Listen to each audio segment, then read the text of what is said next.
On a scale of 1 to 10, what chance do you give the Pacers of winning Game 3? About a 3. Anything could happen if the Miami Heat are not hitting perimeter shots. We all know that. But considering the fact that LeBron James wasn't himself offensively in Game 2, I don't expect a repeat performance in Game 3. Dwayne Wade has had plenty of rest to be ready for Game 3 to duplicate his performance from Game 2. I do anticipate that. And I do anticipate the Indiana Pacers struggling to score the basketball yet again. Obviously, their key ingredient to success is throwing the ball inside and allowing Hibbert and David West to have their way. But I think Miami, after a 7-game series last year, a 6-game series the previous season, and the first 2 games of this series, I think they're going to figure out a way not to stop the combination of Hibbert and West's physicality, but at least to neutralize it to some degree where it's not that much of an impediment to their success. So the way I look at it, I expect the Miami Heat to have a big game, Game 3. And I expect them to do damage, and I expect them to walk away with a relatively comfortable victory, somewhere around 15 points.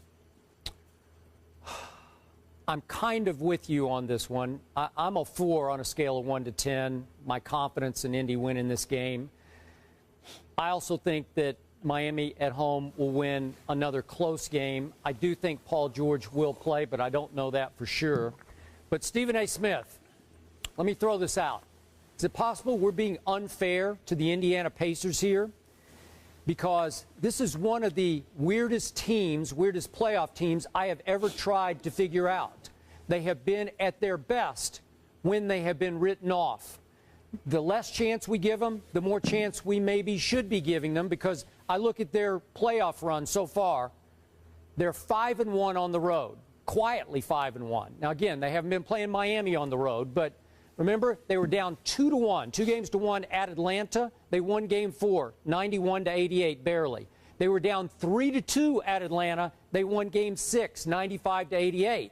Then they lost Game 5 to Washington in Indiana by 23 points and went right back to Washington and won Game 6 by 13. So it's like, we're done with them. We're over. Get them out of our sight, and then they're back in our sight. So maybe I should be giving them a little more respect. I'll say it's close. I'll say the score is similar to the one the other night, Game 2. I'm going to go Miami 88-85.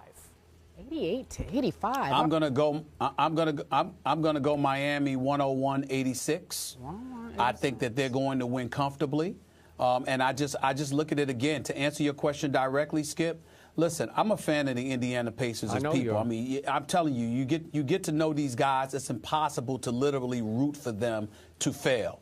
You can't have a nicer bunch of guys, including Coach Vogel, who I think for the most part has done a good job as the head coach for the Indiana Pacers. I was worried about him losing his job. You know, I didn't want that to happen when we were talking about whether he would keep his job if they had lost to the Atlanta Hawks in the first round.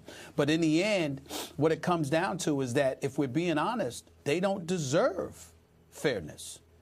Fairness is based on what we see. They've been a shell of themselves for 2 months. I mean, this is not some bad streak that has happened over the course of 10 games. The last 6 weeks of the regular season, along with pretty much the first round and a half, they were sporadic, they were inconsistent, they were unreliable. There were games on their home court they didn't show up. How do you lose by 30 in a closeout game on your home court? Think about that. This is what they've done. So any trepidation or apprehension we may have about the Indiana Pacers was inflicted by the Indiana Pacers. Wasn't us. Okay. Wasn't us being critical at all. Just us seeing what we saw. But they are quietly 5-1 on the road in the postseason. We got to give them that.